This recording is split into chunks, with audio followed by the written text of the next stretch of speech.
Meus queridos, abram suas Bíblias, por favor, em 2 Coríntios, capítulo 8. Hoje estaremos encerrando a nossa série de mensagens expositivas sobre o tema Uns aos Outros. E foi interessante porque nessa jornada nós aprendemos que nossas frustrações impactam os nossos relacionamentos. Por isso nós aprendemos na primeira mensagem que nós não podemos fazer planos como se Deus não existisse. Porque se assim for, as nossas frustrações poderão impactar negativamente aqueles que estão à nossa volta a partir de nós mesmos. Vimos também que relacionamentos envolvem abertura de casa, de corações, de mãos. E no último domingo, o seminarista Joabson nos trouxe a mensagem sobre a prática do verdadeiro amor e que desafio é nos nossos relacionamentos. Quero convidar você a ler comigo 2 Coríntios capítulo 8, do verso 1 ao verso 5, para falarmos hoje sobre a prática da generosidade nos nossos relacionamentos. Diz assim, 2 Coríntios 8, de 1 a 5. Também, irmãos, queremos que estejam inconformados a respeito da graça de Deus que foi concedida às igrejas da Macedônia. Porque no meio de muita prova de tribulação, manifestaram abundância de alegria. E a profunda pobreza deles transbordou em grande riqueza de generosidade. Porque posso testemunhar que na medida de suas posses e mesmo acima delas, eles contribuíram de forma voluntária, pedindo-nos com insistência, em algumas versões com muitos rogos, a graça de participarem dessa assistência aos santos. E não somente fizeram como nós esperávamos, mas pela vontade de Deus, deram a si mesmos, primeiro ao Senhor, depois a nós. Que o Senhor nos abençoe pela sua palavra. Temos um grande pregador do século XVIII chamado John Wesley, e nós o conhecemos pela sua fervente oração, história de devoção, de horas em oração, ainda sua antiga residência, hoje em Londres, que serve para visitações e outras coisas mais. Muitos testemunhos ainda são dados dele e da sua mãe também, como pessoas de oração.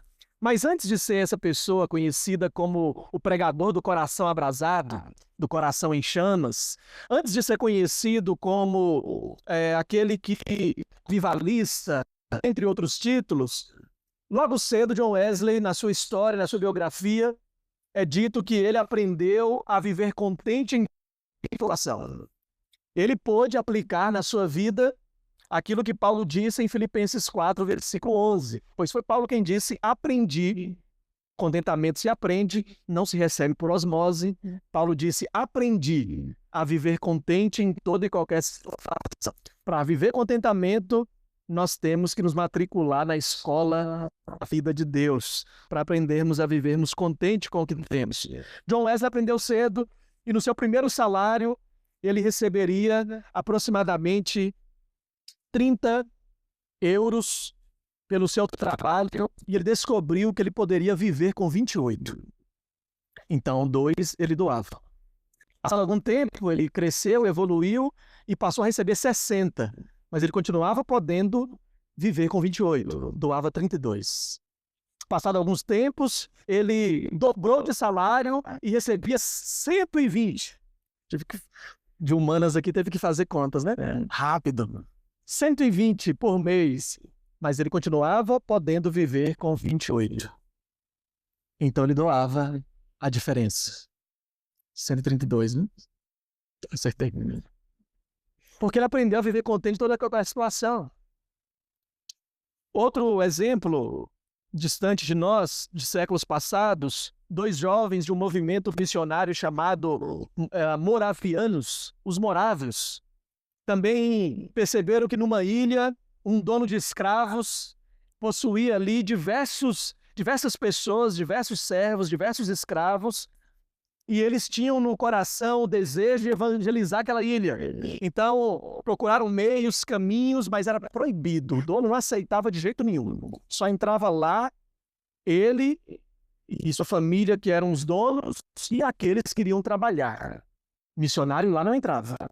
Então, depois de orarem e receberem a direção de Deus, eles chegaram para o dono e disseram assim: só entra aí se for escravo, não pode pregar o evangelho, não pode ser missionário nessa ilha, pois então nós estamos aqui para nos vendermos para você como escravo. Compre-nos. E eles foram vendidos. E o cara comprou, pô, 2 mãos de obra, que maravilha. E ainda deve ter oferecido um preço lá embaixo. E então pegou aqueles 2 jovens e colocaram lá, pensando consigo: tenho agora a melhor mão de obra, ou mais mão de obra. Na verdade, eles doaram a si mesmos pela causa missionária. O exemplo de John Wesley é de alguém que, dentro do contentamento, foi generoso acima da média, além daquilo que se esperava, se imaginava de alguém generoso com aquilo que tinha.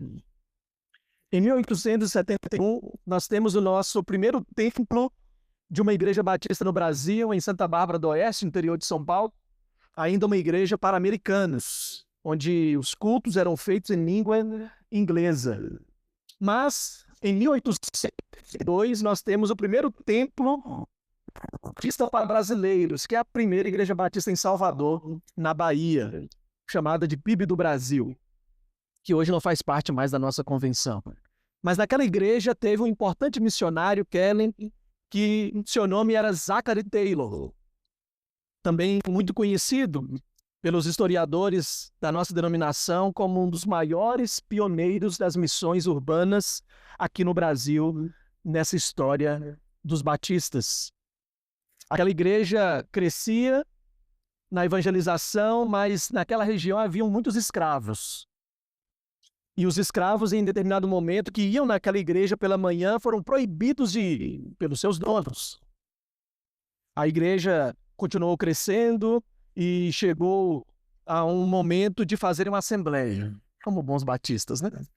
E nesta assembleia, a decisão era sobre a construção de um novo templo, ou do primeiro templo, assim, que eles iriam fazer.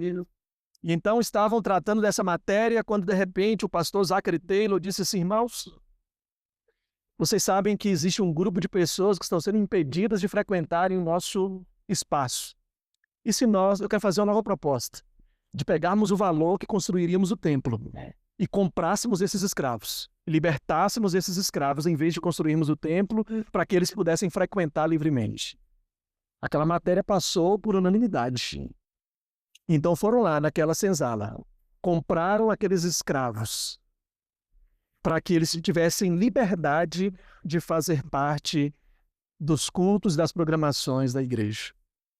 Eu estou contando histórias porque essa foi a maneira como Paulo entendeu que poderia inspirar alguém que sobrava teoria, mas faltava generosidade. Os coríntios. Você já viu isso nos relacionamentos? Pessoas que teorizam família, teorizam casamento, teorizam namoro, teorizam criação de filhos, teorizam isso, tem resposta para tudo, já leram, já assistiram um vídeo de blogueiro famoso, já tem toda uma tese formada sobre alguns assuntos, mas na prática, olham maus exemplos e podem dizer: isso aqui a gente nunca vai fazer. Ou dessa maneira não dá. Você já entrou num estabelecimento, viu uma criança dando birra, ou outro tipo de situação envolvendo famílias, casais, e pensou assim: isso nunca vai acontecer comigo. Mas já se pegou acontecendo? Já se pegou vivendo? Os coríntios tinham uma teoria. A teoria era: quem é de Deus não sofre. Então Paulo não é apóstolo de verdade. Esse é o objetivo de Paulo ao escrever 2 Coríntios. Responder com base, com substância, essa teoria fajuta e equivocada que os coríntios tinham. E mais, por causa dessa e de outras teorias com relação a dons e outras coisas mais, eles paralisaram, atrofiaram no que tange a servir as pessoas. Então, quero formular outra frase. Quem muito teoriza, pouco serve. Quem de muita teoria tem ou possui sobre algumas coisas, geralmente, pouca prática transformadora dessas coisas faz. Então, Paulo tem uma tese em 2 Coríntios. A tese de que daquilo que ele era acusado de passar, e isso ser uma evidência dele não ser um apóstolo ou alguém chamado por Deus de verdade, na verdade era a prova de que ele era apóstolo. Ou seja, o fato dele ter muito sofrimento não era a razão pela qual ele não era. O fato dele passar por muito sofrimento era a razão pela qual ele era. Era a prova de que ele era de Cristo, porque ele estava sofrendo como Cristo, porque ele estava sendo perseguido como Cristo, porque ele tinha desafios na sua vida, conforme a própria palavra diz em diversas passagens, inclusive ele para Timóteo: aquele que quiser seguir a Cristo passará provações, será perseguido, passará por dificuldades. Qual a resposta de Paulo? Dizer: não é porque eu sofro que eu não sou de Cristo. É porque eu sofro que eu sou. Porque a maneira de lidar com o sofrimento não pode nos paralisar do nosso serviço. Ah, irmãos, como isso é desafiador. Não permitir com que as coisas que nos constrangem, as coisas que nós vivemos, que são tão aquém do que nós desejávamos, que fossem, que vivêssemos, que essas coisas não sejam um pit stop vitalício da nossa vida e do nosso serviço. Então Paulo tem uma ideia. E a ideia de Paulo é a seguinte: vou contar uma história. Não a de Zachary Taylor, não a de John Wesley, não a dos moravianos, dos dois jovens, mas a história de irmãos simples, que contrastam aquilo que é a vida cristã. Porque assim ele começa, dizendo que esses irmãos, os irmãos da Macedônia, cuja capital era Tessalônica, que ele também havia escrito para os tessalonicenses. Esses irmãos, ele fala sobre esses irmãos, dizendo que esses irmãos tinham muita prova de tribulação, a vida deles não era fácil, não. Sobre esses irmãos, Paulo diz o seguinte: eles viviam uma profunda pobreza, mas, por incrível que pareça, uma abundância de alegria. Por incrível que pareça, uma riqueza de generosidade. Como é que pode? Alguém já disse, na verdade foi Rockefeller, o primeiro bilionário do mundo, ele disse isso anos atrás, que nunca conheceu alguém tão pobre quanto alguém que só tinha dinheiro. Que ele nunca conheceu alguém tão pobre como dinheiro. Olha que contraste, irmãos. Profunda pobreza, grande riqueza. Muita prova de tribulação, abundância de alegria. Esse contraste que Paulo traz da vida dos irmãos macedônicos era algo experimentado pelo próprio apóstolo, ensinando sobre generosidade não tem a ver com aquilo que eu tenho. Apenas, generosidade tem a ver com aquilo que eu estou me tornando. Porque eu não sou doador apenas daquilo que eu tenho. Eu também sou doador daquilo que eu sou. Como assim? Nós temos como exemplo o grande doador, Deus, João 3,16. Porque Deus amou ao mundo de tal maneira que deu seu único filho, para que todo aquele que nele crê não pereça, mas tenha a vida eterna. E é interessante porque quando nós estudamos sobre Deus, nós sabemos que Deus carrega em si atributos. E esses atributos nós dizemos que são atributos comunicáveis e incomunicáveis. Comunicáveis são aqueles que foram compartilhados conosco. Incomunicáveis são aqueles que não foram compartilhados conosco, porque só Deus tem. Exemplo clássico, imutável, só Deus é. Os três clássicos, onisciência, onipotência e onipresença, só Deus é. Autoexistência, só Deus é. Mas existem outros atributos, como bondade, ainda que não de maneira perfeita, mas que nós também podemos experimentar. Mas há um outro que é o que nós estamos falando aqui nesta noite: generosidade. Deus é generoso. Deus, como diz Timothy Keller, é o nosso maior exemplo de pródigo, porque ele esbanja graça. Ele esbanja graça de maneira abundante, de maneira transbordante. Deus nos surpreende. É o pai que agarra o filho pelo pescoço. Ele é o pai que alcança o outro orgulhoso no quintal. É ele que é cheio, tão cheio que está sempre derramando, mas que nunca esvazia, nunca se esgota. É o que disse o profeta Isaías em Isaías 40, a partir do verso 28. Não sabes, não ouvistes, que o eterno Deus não se cansa nem se fatiga. Ninguém pode esquadrinhar o seu entendimento. Faz forte ao cansado e multiplica as forças do que não tem nenhum vigor. Os moços e exaustos caem, mas os que esperam no Senhor subirão com asas como águias, correrão e não se cansarão, caminharão e não se fatigarão. Não se pode esquadrinhar. Deus é generoso em nos renovar. Quer voando, quer correndo, quer caminhando. O segredo não é correr, não é voar e não é caminhar. É esperar no Senhor. Quem espera, tem dia que voa. Tem dia que a gente acorda, é assim, animado, querendo fazer uns 10 metros quadrados de muro. Tanto ânimo. Mas tem dia que a gente não quer, a gente tira parte da coberta assim do rosto e pensa, tenho mesmo que levantar? Tem dia que a gente está voando, tem dia que a gente está se arrastando. Acho que o profeta esqueceu dessa parte. Poderia acrescentado, né? Voar, correr, caminhar e arrastar. Mas o segredo não é a velocidade, é em quem nós esperamos.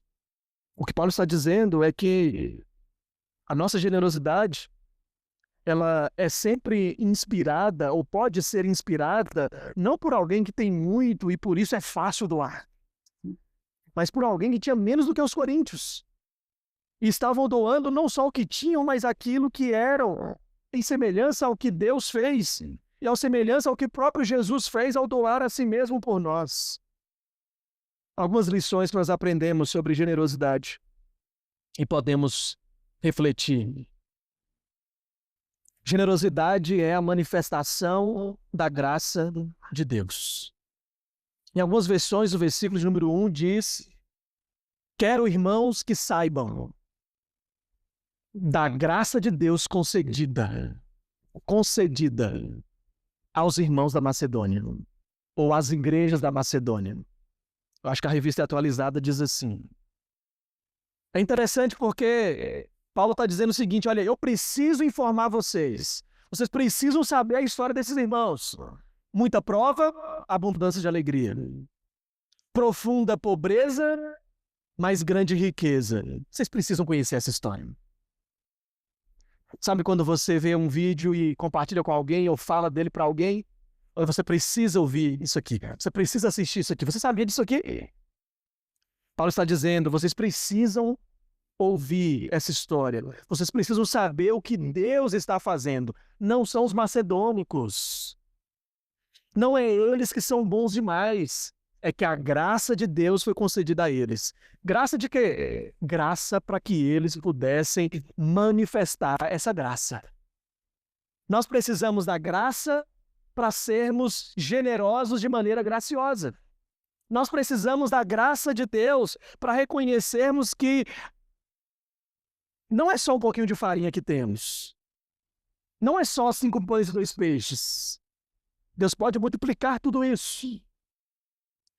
A questão é que essa graça foi concedida a esses irmãos. que se entregaram totalmente ao Senhor, como Paulo encerra no verso 5 dizendo, eles doaram primeiro foi ao Senhor. Doaram o quê? A vida.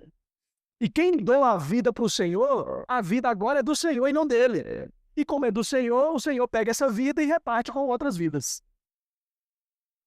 Deus passa a doar a si, doando a nós, aos outros. Ou você não pode olhar para alguém perto de você agora, não precisa falar nada, não gosto disso, mas se lembrar de momentos em que, graça de Deus, essa pessoa ter falado isso aqui. Graça de Deus, essa pessoa ter vindo aqui neste momento. Graça de Deus, meus pais. Quando agora, dia 27, eu comemoro 16 anos de idade. Né, querido?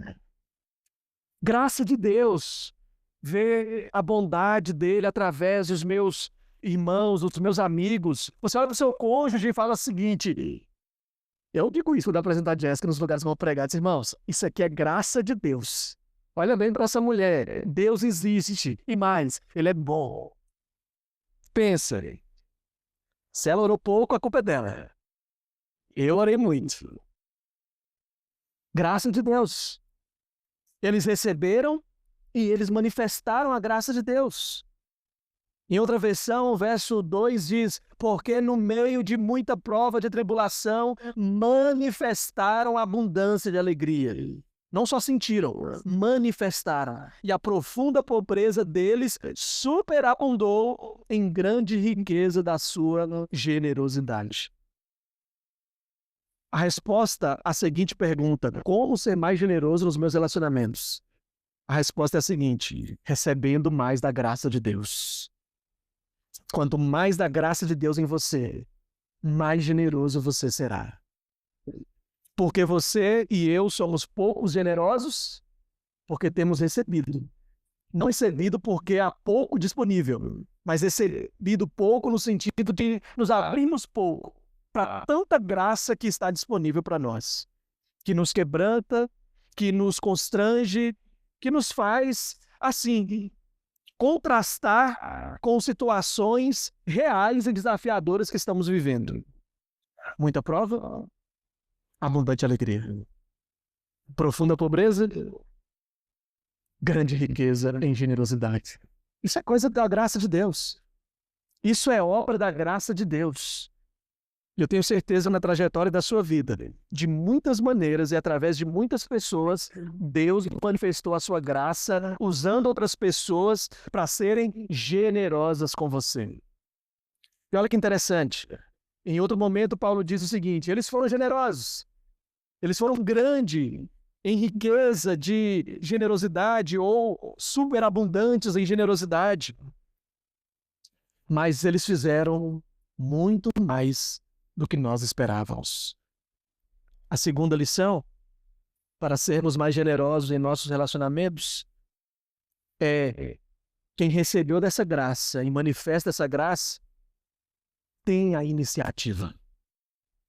A iniciativa é de quem mais compreendeu, mais é constrangido com a graça. Por isso a ideia de Paulo é mostrar, olha, vocês teorizam muito, vocês falam sobre várias situações, vocês querem destaques, inclusive como buscam os dons, ou como acham que eles funcionam. Mas a verdade é que quanto maior for a experiência com a graça de Deus, mais iniciativa nós temos na generosidade com os outros. Agora Paulo está falando isso porque, historicamente, os coríntios são elogiados pela maneira que eles eram generosos. E chegou um momento que eles pararam de servir, cansaram. Só eu que faço. Se eu não faço, ninguém faz. Se eu não chegar, ninguém chega. Se eu não trabalhar, ninguém trabalha. Se eu não se importar, ninguém se importa. Quem é a mãe que nunca falou o seguinte? Vocês vão ver quando eu não estiver mais aqui. Quem é a mãe que nunca? Quem é o filho que nunca ouviu isso de uma mãe? Deixa quando eu morrer, vocês vão ver. Vão querer que eu esteja aqui e não vão estar. Vão sentir falta. Mas hoje eu estou aqui, hoje eu faço. Hoje eu não sou valorizada, e etc. Eu acho que os coríntios estavam mais ou menos assim. Só a gente que faz. Somos os primeiros, porque Paulo diz isso outrora. Vocês foram os primeiros na assistência a nós. Mas agora, muita teoria, pouco serviço, pararam de contribuir, e Paulo traz a história de um povo que teve a iniciativa de servir. Porque tinham muito? Sim, porque tinham muito da graça que foi concedida a eles. Mas tinham muitas posses? Tinham muitos recursos? Não, tinha muita graça.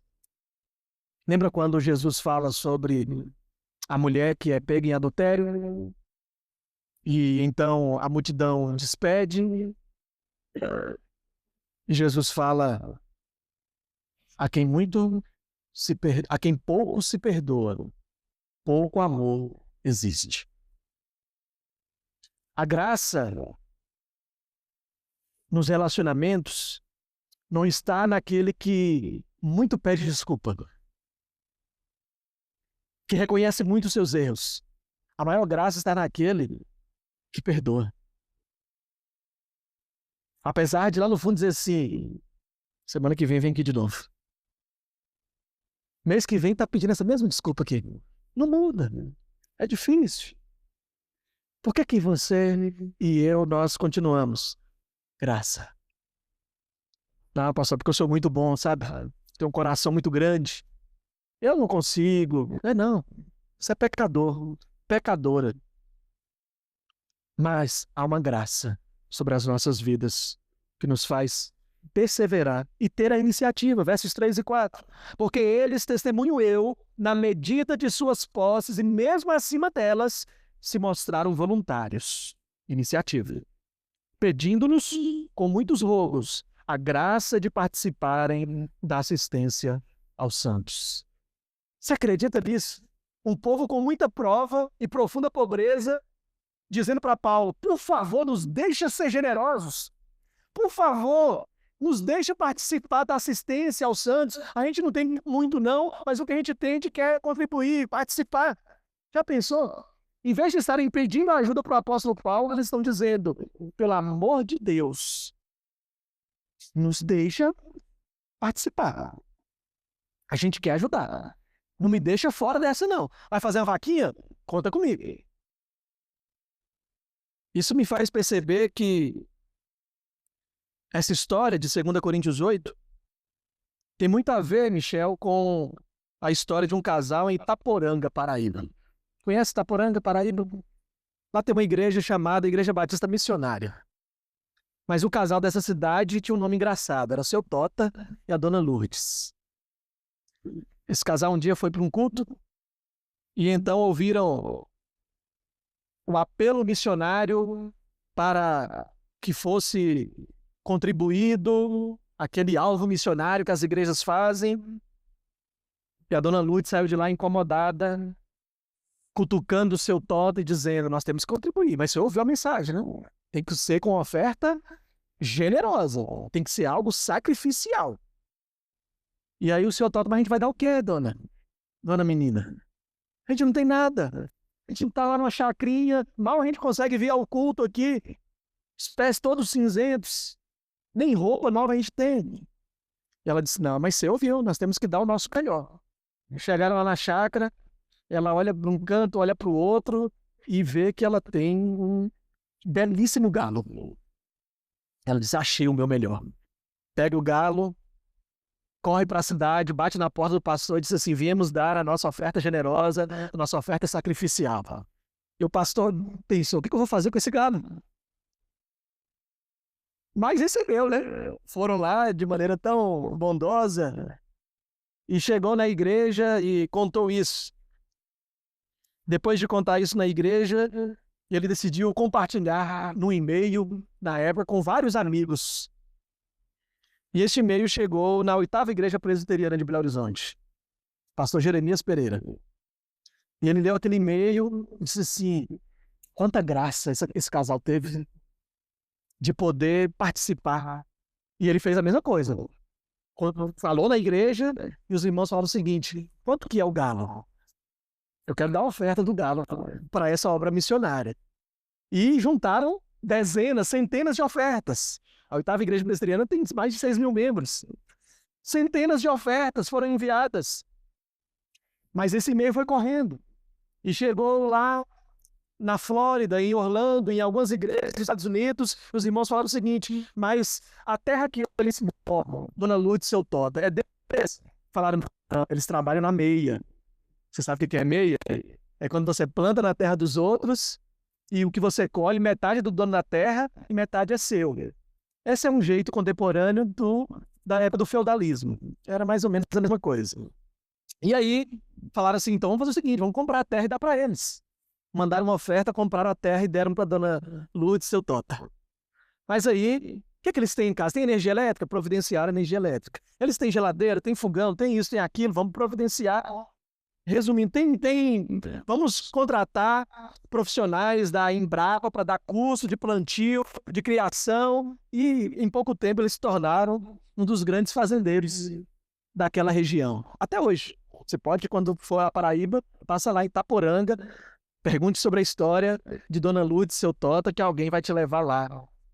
Ou falar disso, caso eles não estejam vivos mais. Mas tudo começou com uma oferta generosa e sacrificial. Um galo. Um galo. Sabe o que Dona Lourdes e seu Tota tiveram? Iniciativa. Não era o que eles tinham. Era o que eles eram. Por isso, irmãos, talvez nos nossos relacionamentos a gente faz algumas teorizações e avaliações de situações e talvez, como os coríntios, a gente espera muito do outro. Não, porque Paulo deveria ser assim. Não, se ele fosse apóstolo, deveria estar vivendo dessa maneira. Deveria ter isso, deveria ter aquilo. Mas sabe como Paulo foi treinado? Eu sei que Paulo é chamado do maior bandeirante do cristianismo, mas não seria se alguém, por meio da graça de Deus, não tivesse se lembrado dele. Alguém que era natural de uma terrinha pequena chamada Chipre. Um homem chamado José da Consolação, ou mais conhecido como Barnabé. Sobre este homem a Bíblia diz, ele era bom, cheio de fé e cheio do Espírito Santo em Atos 4 e Atos 11. É Barnabé, em Atos 11, que vai se lembrar de Paulo e vai atrás de Paulo e dizer, vem comigo para uma viagem missionária. É Barnabé quem constrange Paulo com tanta generosidade, com tanta benevolência, com tanta iniciativa, proatividade.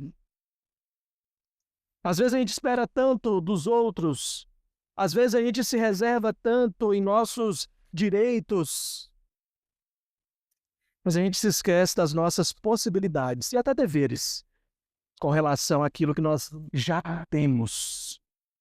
Que nós já temos. Sabe o que você precisa? Você já tem. Tudo que nós precisamos, nós já temos. E temos tudo no mesmo lugar, em Cristo Jesus. É a respeito dele que Paulo disse, discursando na praça de Atenas, em Atos 17, versículo 28. Nele nós existimos, nele nós vivemos, nele nós nos movemos, porque feitura dele somos. É ele a fonte de tudo. Em último lugar, o versículo 5 nos ensina que receber e manifestar a graça de Deus, ter iniciativa na generosidade, nos leva a doar a nós mesmos.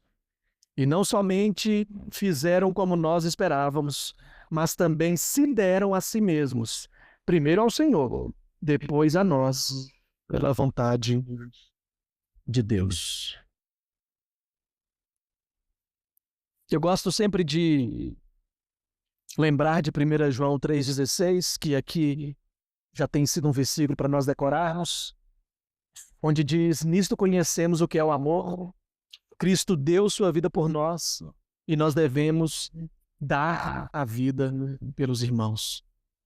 Agora, meus irmãos, é possível nós ouvirmos essa mensagem, ouvirmos sobre essas histórias, ouvirmos sobre generosidade e continuarmos teorizando generosidade.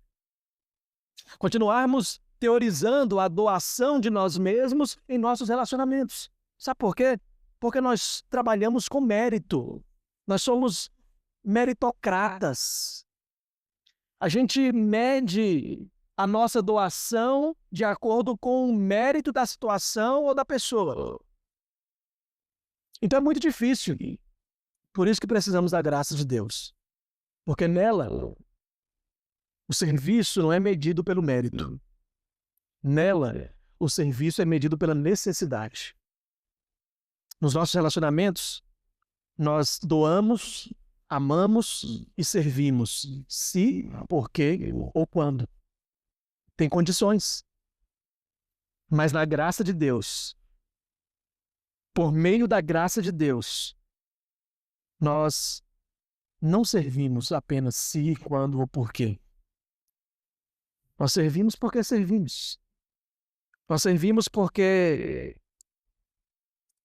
isso nos faz mais parecidos com Jesus. Nós servimos porque ser chamado, como é comum, de besta e bobo, por ser bonzinho demais, não é uma ofensa. Desde que estejamos pautados na integridade, na retidão, na justiça divina, ou pelo menos buscando ela. Talvez na sua família, parentes, amigos, pessoas que, quando você vai num local, ou está num local, e sabe que ele estará, ou que ele está prestes a chegar, no fundo a gente pensa assim, é uma inconveniência em pessoa, né? Para que convidaram? Tava tão bom o clima. Agora fulano chegou, a gente já cutuca o cônjuge, a gente já cutuca o mais íntimo e fala o seguinte, olha lá, olha isso. Mas a graça de Deus nos faz olhar para as pessoas. E Paulo usa o exemplo dos macedônicos porque isso é muito emblemático para os coríntios. Porque havia um desprezo com relação à região, com relação às limitações. Então Paulo diz o seguinte, olha, o povo que vocês desprezam é modelo na generosidade que lhes falta. Às vezes, os macedônios poderiam olhar para a mesma situação e dizer, mas nós não podemos fazer nada. Nós temos os nossos próprios problemas. Mas os macedônicos se tornaram modelo porque eles receberam isso. Se você lê Paulo escrevendo a capital da Macedônia, 1 Tessalonicenses, capítulo 2, versículo 8, Paulo vai dizer o seguinte, irmãos, não demos para vocês apenas o evangelho, demos a nossa própria vida. Porque nós temos grande afeição por vocês. Olha aí. Eles viram os missionários doando a eles mesmos por eles. E agora eles estão fazendo o mesmo, doando a si mesmo. Porque aprenderam com o exemplo. Mas essa história toda, irmãos, não é sobre pessoas apenas. Nem a de John Wesley, nem a de Zachary Taylor, nem a dos moravianos, nem a dos macedônicos. Essa história toda, ou todas essas histórias, apontam para a grande história.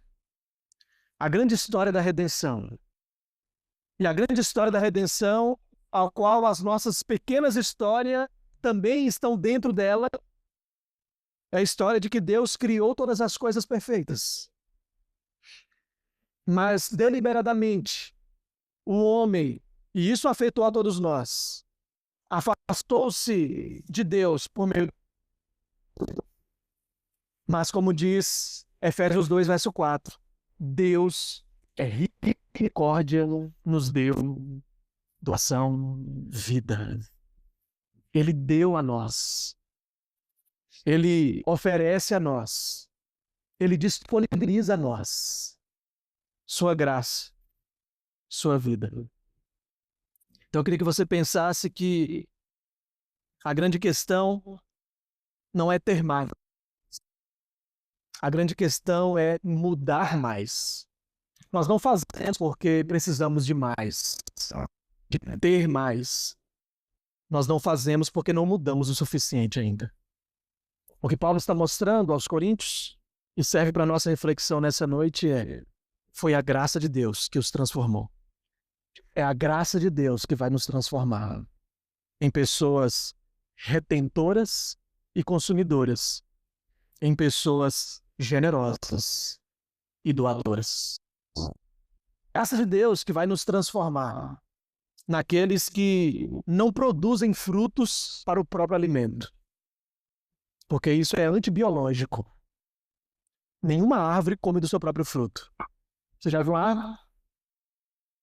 Cai lá uma maçã, cai uma manga, e ela sai batendo em todo mundo, porque esse é meu. Eu produzi, eu que como, é tudo meu. Então, a árvore em si já é generosa. E no outro contraste da vida, em Salmo de número 1, a Bíblia diz que os ímpios é como a palha que o vento leva. Mas no verso 4 diz assim: mas o bem-aventurado é como a árvore plantada junto a ribeiros, que dá o seu fruto na estação própria e cujas folhas não murcham. Deus nos compara a uma árvore que produz para que outros sejam alimentados. Talvez tenha a ver com valores, mas não é sobre valores a mensagem dessa noite. Mas talvez tenha a ver com isso no seu coração e na sua vida. Mas é muito mais do que isso. Não é um pedido de contribuição. É um esclarecimento de que o evangelho é doação, de que a vida cristã é doação, de que se nós não mudarmos por esta graça, nós, nos nossos relacionamentos, também seremos retentores e consumidores. Manipuladores. Só o outro que está errado, só o outro deve fazer mais. Nunca é suficiente, nunca está bom. Teorizamos várias coisas. Sobra críticas. Falta doação. Feche seus olhos. Vamos orar mais uma vez.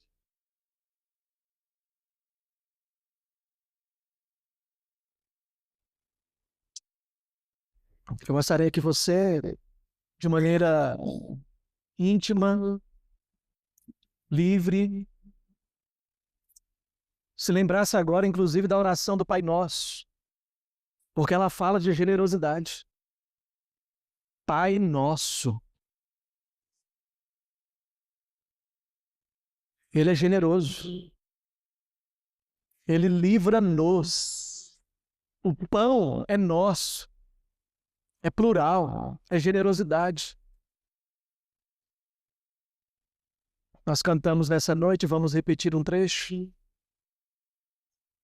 Que o nosso prazer é louvar. Que o nosso prazer é estar nos átrios do Senhor. Então, quanto mais próximo do Senhor estivermos, mais a nossa adoração se manifesta em como nós vivemos e em como nós nos relacionamos uns com os outros. Uns aos outros é generosidade. Uns aos outros é doação. Não só do que se tem, mas de quem se é. Pensa nisso. Fale ao Senhor, peça a ajuda do Senhor. Peça mais graça do Senhor. Para que você seja uma pessoa mais generosa, mais humilde, mais engajada, de mais iniciativa nos seus relacionamentos, na sua família, uns aos outros. Essa é a nossa oração, Senhor. Reconhecemos nessa noite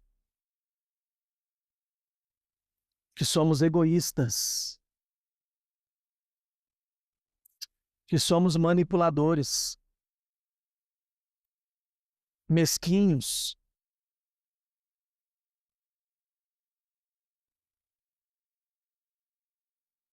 que somos adoradores de espelho.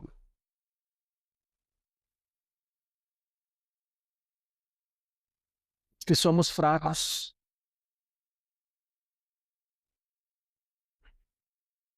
Que nos deixamos levar e sermos conduzidos por aquilo que sentimos e enfrentamos no dia a dia. E isso nos paralisa, nos atrofia, nos esmurece. Isso atavia os nossos braços ao serviço, à entrega, à generosidade e à doação. Mas a grande história, a história da redenção, fala de doação. Que estávamos mortos em nossos delitos e pecados, mas o Senhor, que é o grande doador, nos dá vida. De graça. De graça recebemos e de graça também somos desafiados a darmos. Então a nossa oração nessa noite é: transforma o nosso coração. Constranja-nos todos os dias com a sua generosidade. Generosidade de misericórdia, generosidade de graça, generosidade de livramentos, generosidade de bênçãos que nem sabemos contar. Generosidade de afago, de abraço, de amor, de acolhimento. Generosidade de conforto, de consolo, de alento.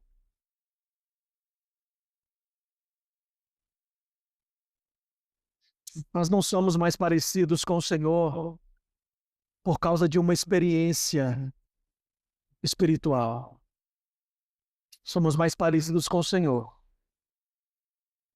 pela maneira que no dia a dia nós vivemos os nossos relacionamentos. A ética radical do Senhor não é sobre sermos mais espirituais, mas é a consciência do quanto que o pecado nos impede de sermos mais humanos.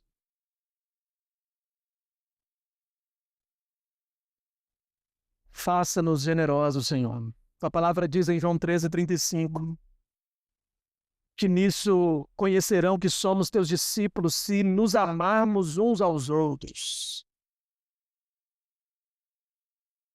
Ensina-nos a amar.